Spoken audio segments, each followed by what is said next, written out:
La politica economica del governo ha prodotto i risultati che si attendeva il Presidente del Consiglio Romano Prodi, che ora si dice soddisfatto dell'apprezzamento che è arrivato dall'Europa, e parla di conti pubblici risanati in un anno e di un taglio del cuneo fiscale per 7 miliardi. Pierluca Terzulli. In un anno di governo abbiamo completamente risanato le finanze pubbliche, siamo usciti da una situazione di emergenza, siamo passati dalla polmonite alla buona salute.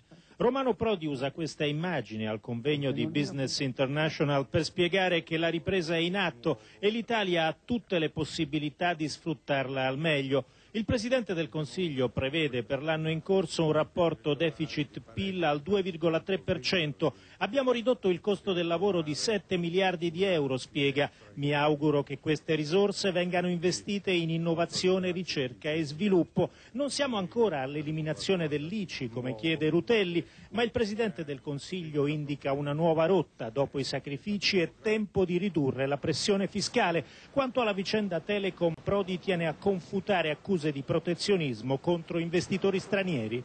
Cioè, il discorso dell'Italia chiusa ai capitali stranieri, eccetera, è stato un discorso indecente, perché non era fondato sui fatti, come si è visto.